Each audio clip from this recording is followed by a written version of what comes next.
तो बच्चों, आज हम आपको संस्मरण विधा के बारे में बताएंगे। यह भी हिंदी की एक महत्वपूर्ण विधा है और इस विधा के आधार पर हम किसी विषय या किसी व्यक्ति पर लिखित जो आलेख लिखते हैं वह आलेख संस्मरण कहलाता है। इसके अंतर्गत यात्रा वर्णन और या फिर यात्रा साहित्य भी आ जाता है। संस्मरण को साहित्यिक निबंध की एक प्रवृत्ति मान सकते हैं। अब हम इसी संस्मरण से संबंधित एक कहानी जिसे ज्ञानपीठ और पद्म विभूषण से सुशोभित महादेवी वर्मा जी ने लिखा है, जो सुभद्रा कुमारी चौहान जो कि एक राष्ट्रीय कवित्री थी और हमारे देश के लिए पहली अहिंसात्मक सत्याग्रही थी, उन्हीं के विषय में यह आलेख लिखा हुआ है जो संस्मरण विधा के अंतर्गत आएगा। तो चलिए सुनते हैं महादेवी वर्मा द्वारा लिखित इस संस्मरण को जो सुभद्रा कुमारी चौहान के विषय में लिखा हुआ है। 7वीं कक्षा की एक छात्रा 5वीं कक्षा की एक छात्रा से प्रश्न करती है, क्या तुम कविता लिखती हो? दूसरी ने सिर हिलाकर ऐसी अस्वीकृति दी जिसमें हाँ और नहीं तरल होकर एक हो गए थे।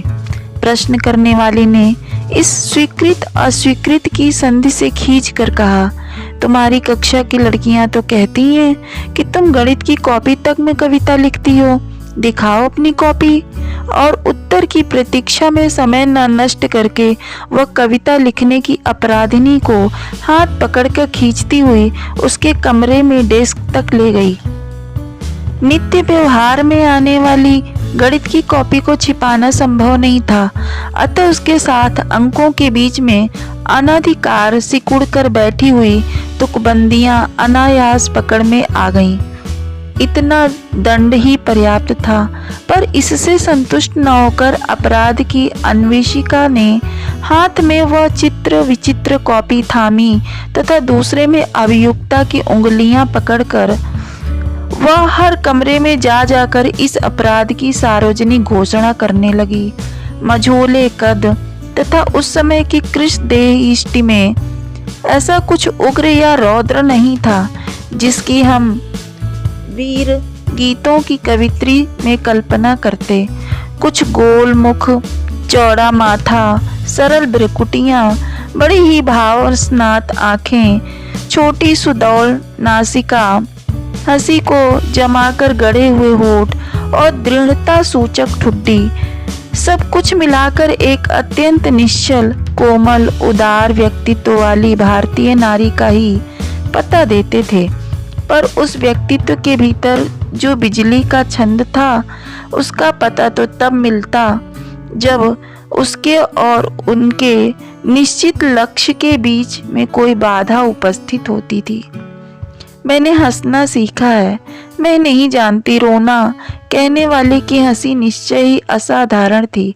माता की गोद में दूध पीता बच्चा जब अचानक हंस पड़ता है तब उसकी दूध से धुली हंसी में जैसे निश्चित तृप्ति और सरल विश्वास रहता है, बहुत कुछ वैसा ही भाव सुभद्रा जी की हंसी में मिलता था। वे संक्रामक भी कम नहीं थीं, क्योंकि दूसरे भी उनके समान बात करने से अधिक हंसने को महत्व देने लगते थे। वे उनके बचपन की घटना सुनाती थीं। कृष्ण और गोपियों की कथा सुनाकर एक दिन बालिका सुभद्रा ने निश्चय किया कि वे गोपी बनकर ग्वालों के साथ कृष्ण को ढूंढने जाएंगी। दूसरे दिन वे लकुटी लेकर गायों और ग्वालों के झुंड के साथ कीकर और बबूल से भरे जंगल में पहुंच गईं। गोधूली बेला में चरवाहे और गाय तो घर की ओर लौट गए, पर गोपी बनने की साध रखने वाली बालिका कृष्ण को खोजती रह गई। उसके पैरों में कांटे चुभ गए, कटीली झाड़ियों में उलझकर कपड़े फट गए, प्यास से कंठ सूख गया और पसीने पर धूल की परत जम गई। पर वह धुन वाली बालिका लौटने को प्रस्तुत नहीं हुई। रात होते देख घर वालों ने उसे खोजना आरंभ कर दिया और ग्वालों से पूछते पूछते अंधेरे करीला वन में उसे पाया। अपने निश्चित लक्ष्य पथ पर अडिग रहना और सब कुछ हंसते हंसते सहना सुभद्रा कुमारी का स्वाभाविक गुण था। क्रास्थवट गर्ल्स कॉलेज में जब वे 8वीं कक्षा की छात्रा थी तभी उनका विवाह हुआ और उन्होंने पति गृह के लिए प्रस्थान किया। स्वतंत्रता के युद्ध के लिए सन्नद्ध सेनानी पति को वे विवाह से पहले देख भी चुकी थीं और उनके विचारों से भी परिचित थीं। उनसे यह छिपा नहीं था कि नववधू के रूप में उनका जो प्राप्य है उसे देने का न पति को अवकाश है न लेने का उन्हें। उनकी गृहस्थी भी कारागार में ही बसाई जा सकती थी और उन्होंने बसाई भी वहीं। उन्होंने हंसते हंसते ही बताया था कि जेल जाते समय उन्हें इतनी फूल मालाएं मिल जाती थीं कि वे लेट कर पुष्प सैया के सुख का अनुभव करती थीं। एक बार भाई लक्ष्मण जी ने मुझसे सुभद्रा की स्नेह भरी शिकायत की। इन्होंने मुझसे कभी कुछ नहीं मांगा। सुभद्रा जी ने अर्थ भरी हंसी में उत्तर दिया, इन्होंने पहले ही दिन मुझसे कुछ मांगने का अधिकार मांग लिया था महादेवी। यह ऐसे ही होशियार हैं।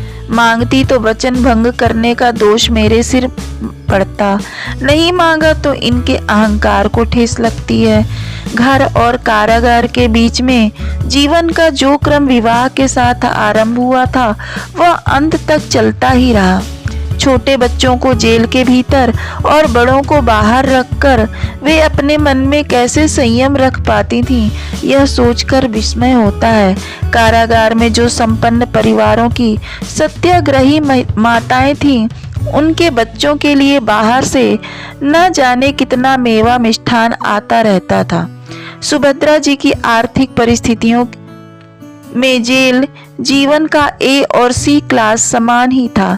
एक बार जब भूख से रोती बालिका को बहलाने के लिए कुछ नहीं मिल सका तो उन्होंने अरहर दलने वाली महिलाएं कैदियों से थोड़ी सी अरहर की दाल ली और उसे तवे पर भूनकर बालिका को खिलाया।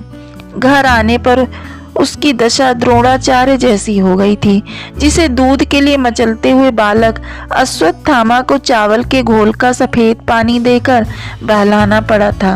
पर इन परीक्षाओं से उनका मन कभी नहीं हारा, न उन्होंने परिस्थितियों को अनुकूल बनाने के लिए कोई समझौता किया। उनके मानसिक जगत में हीनता की ग्रंथि किसी के लिए कभी अवकाश नहीं रहा। घर से बाहर बैठकर वे कोमल और ओज भरे छंद लिखने वाले हाथों से गोबर के कंडे पाथती थीं। घर के भीतर तन्मयता से आंगन लीपती थीं, बर्तन मांजती थीं। सुभद्रा जी के अध्ययन का क्रम असमय ही भंग हो जाने के कारण उन्हें विश्वविद्यालय की शिक्षा तो नहीं मिल सकी, पर अनुभव की पुस्तक से उन्होंने जो सीखा उसे उनकी प्रतिभा ने सर्वदा निजी विशेषता दे दी। उन्होंने एक क्षण के लिए भी इस असत्य को स्वीकार नहीं किया कि जातिवाद की संकीर्ण तुला पर ही वर की योग्यता तौली जा सकती है। इतना ही नहीं, जिस कन्यादान की प्रथा का सब मूक भाव से पालन करते आ रहे थे, उसी के विरुद्ध उन्होंने घोषणा कर दी, मैं कन्यादान नहीं करूंगी। क्या मनुष्य को दान करने का अधिकारी है? क्या विवाह के उपरांत मेरी बेटी मेरी नहीं रहेगी? उस समय तक किसी और ने, विशेषतः किसी स्त्री ने, ऐसी विचित्र और परंपरा के विरुद्ध बात नहीं कही थी। 7वीं और 5वीं कक्षा की छात्राओं के सख्य को सुभद्रा जी के सरल स्नेह ने ऐसी अमिट लक्ष्मण रेखा से घेर कर सुरक्षित रखा कि समय उस पर कोई रेखा नहीं खींच सका। अपने भाई बहनों में सबसे बड़ी होने के कारण मैं अनायासी सबकी देखरेख और चिंता की अधिकारिणी बन गई। परिवार में जो मुझसे बड़े थे, उन्होंने भी मुझे ब्रह्म सूत्र की मोटी पोथी में आंख गड़ाए देख करके अपनी चिंता की परिधि से बाहर समझ लिया था, पर केवल सुभद्रा पर न मेरी मोटी पोथियों का प्रभाव पड़ा, न मेरी समझदारी का। अपने व्यक्तिगत संबंधों में हम कभी कौतूहली बाल भाव से मुक्त नहीं हो सके। सुभद्रा जी के मेरे घर आने पर भक्तिन तक मुझ पर रौब जमाने लगती। क्लास में पहुंचकर वह आगमन की सूचना इतने ऊंचे स्वर में इस प्रकार देती कि मेरी स्थिति ही विचित्र हो जाती थी। सुभद्रा जी के सामने भक्तिन को डांटना संभव न था, न उसके कथन की उपेक्षा करना। बंगले में आकर देखती कि सुभद्रा जी रसोई घर में या बरामदे में भानमती का पिटारा खोले बैठी हैं और उसमें से अद्भुत वस्तुएं निकाल रही हैं। छोटी छोटी पत्थर या शीशे की प्यालियां, मिर्च का अचार, बासी पूरी, पेड़े, रंगीन चकला बेलन, चुटीली नीली सुनहरी चूड़ियां आदि सब कुछ मेरे लिए आया था।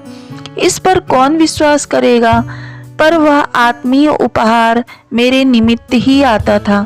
ऐसे ही अवसर आ जाते थे जब वे किसी कवि सम्मेलन में आते जाते प्रयाग स्टेशन पर उतर नहीं पाती और मुझे स्टेशन जाकर ही उनसे मिलना पड़ता था।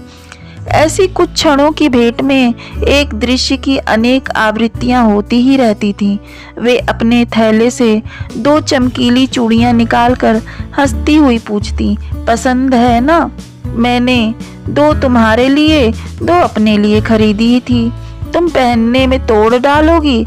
लाओ अपना हाथ, मैं पहना देती हूँ। पहन लेने पर वो बच्चों के समान प्रसन्न हो उठती। हम दोनों प्रायः एक साथ ही रहती थीं। तब बात 1 मिनट और हंसी 5 मिनट का अनुपात रहता था। इसी से प्रायः किसी सभा समिति में जाने से पहले न हंसने का निश्चय करना पड़ता था। एक दूसरे की ओर बिना देखे गंभीर भाव से बैठे रहने की प्रतिज्ञा करके भी वहां पहुंचते ही एक न एक वस्तु या दृश्य सुभद्रा के कौतूहली मन को आकर्षित कर लेता और मुझे दिखाने के लिए वे चिकोटी तक काटने में नहीं चूकती। तब हमारी शोभा सुरम्यता की जो स्थिति हो जाती थी उसका अनुमान सहज है। अनेक कवि सम्मेलनों में हमने साथ भाग लिया था, पर जिस दिन मैंने अपने न जाने का निश्चय और उसका औचित्य ने बता दिया, उस दिन से अंत तक कभी उन्होंने मेरे निश्चय के विरुद्ध कोई आग्रह नहीं। आर्थिक स्थितियां उन्हें ऐसे निमंत्रण स्वीकार करने के लिए विवश कर देती थीं, परंतु मेरा प्रश्न उठते ही वे कह देती, मैं तो विवशता से जाती हूँ, पर महादेवी नहीं जाएगी, नहीं जाएगी। बसंत पंचमी को पुष्पाभरण धरती की छवि आंखों में भरकर सुभद्रा ने विदा ली।